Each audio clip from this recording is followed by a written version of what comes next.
There are 1,000 ways to bring an empire to its knees. Astri O'Rell preferred the funniest one. Astri was born on the orbital junk ring that circled the imperial capital world of Vathiz.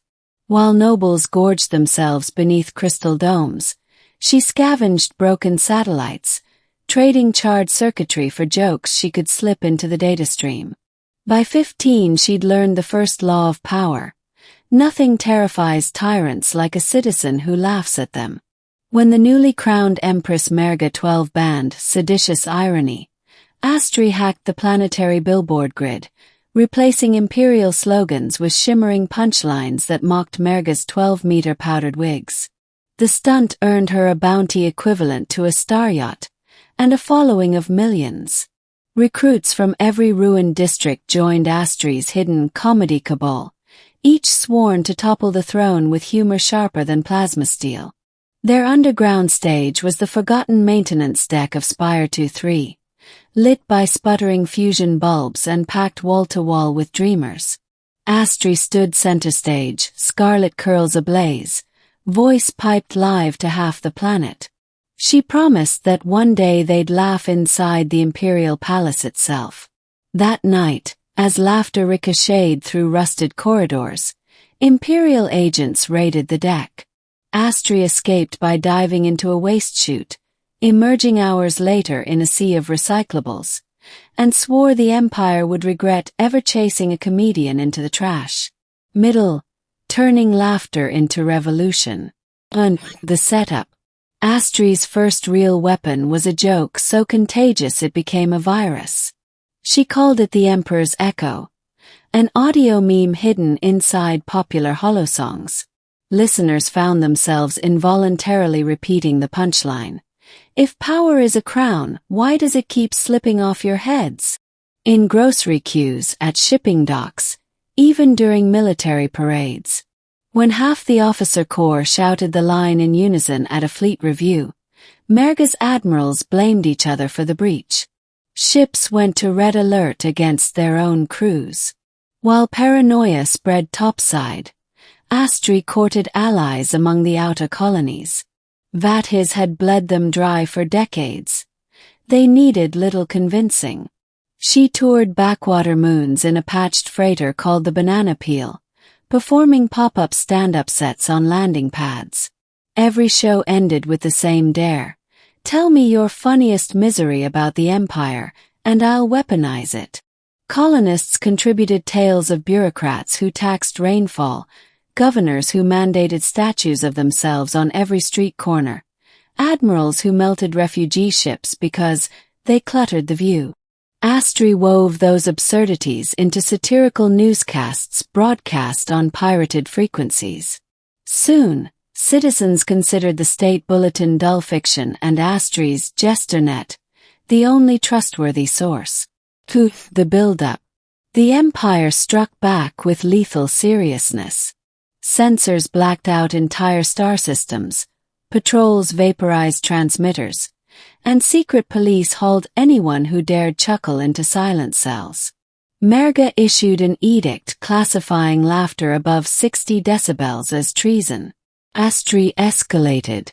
She leaked palace security feeds showing the Empress rehearsing speeches before a mirror, complete with pratfalls when her wig toppled.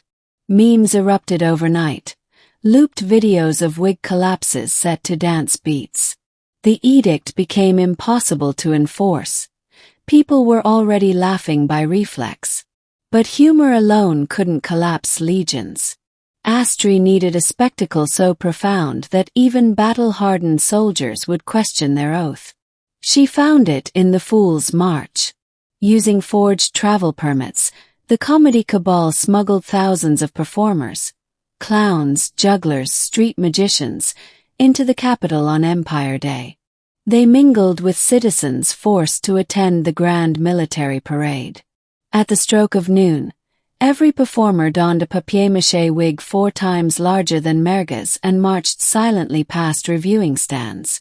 No chants, no banners, just absurd wigs bobbing in unison. For 30 seconds the crowd was mute with shock. Then someone giggled. Like dry grass catching flame, laughter roared through the avenue, soldiers included. Parade formations dissolved. Infantry collapsed against their vehicles howling. Officers shouted for order, but couldn't speak without laughing themselves. The Empress, watching from her balcony, ordered live fire suppression. Some troopers obeyed. Most hesitated. Shooting gestures felt grotesque. A single unit opened stun fire. Another tackled their own commander to stop him. Confusion metastasized into open mutiny. Astri, disguised as a balloon vendor, streamed the chaos across occupied space. Empires aren't murdered, she told her viewers. They die of embarrassment. At that moment, 6 outlying systems declared secession. 3. The twist. Victory seemed within reach, until the Empire discovered the banana peel's flight logs and tracked Astri to the moon Mercis. Imperial dreadnoughts blockaded orbit. Dropships leveled settlements searching for her. Cornered in an abandoned ice refinery, Astri recorded one last broadcast, her breath fogging in the frigid air. "You can kill the Joker," she said, but the punchline already landed. She pressed transmit as shock troops breached the hatch. The feed cut mid-sentence. Billions mourned and steeled themselves. Underground cells renamed themselves the Laughing Dead and launched coordinated strikes. Data heists, factory takeovers, even sabotage of the orbital tithing cannon. Within weeks, the Empire lost control of half its navy to crews who painted their hulls neon and blasted comedy routines during engagements. In death, Astri became folklore, a ghost whose cackle echoed in comm channels before a mutiny. The Empire, battered yet unbroken, prepared its final gambit. The Eclipse Protocol, a fleet-wide shutdown of FTL relays to isolate rebellious systems. Once communications died, resistance would splinter. End. The punchline that shattered stars. And the reveal. On the eve of Eclipse activation, a massive, unauthorized signal hijacked the Imperial Cornet.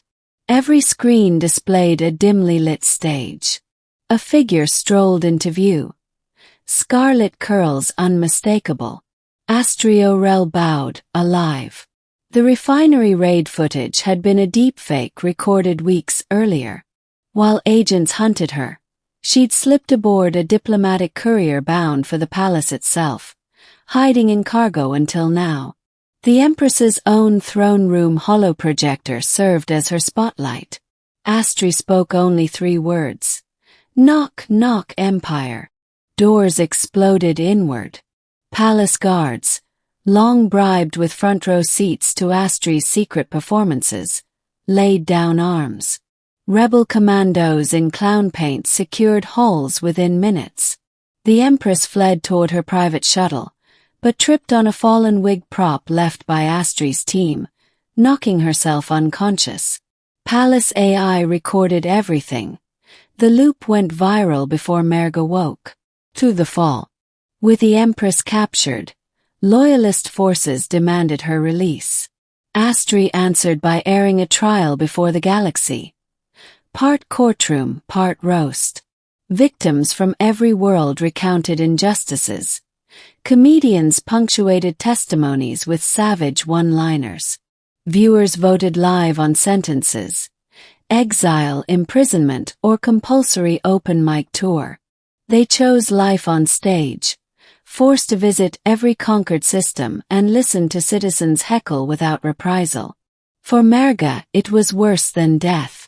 Imperial ministries fractured. Commanders swore fealty to the Federation of Laughing Worlds, a nascent republic built on transparent governance and copious satire. Former colonies drafted constitutions where the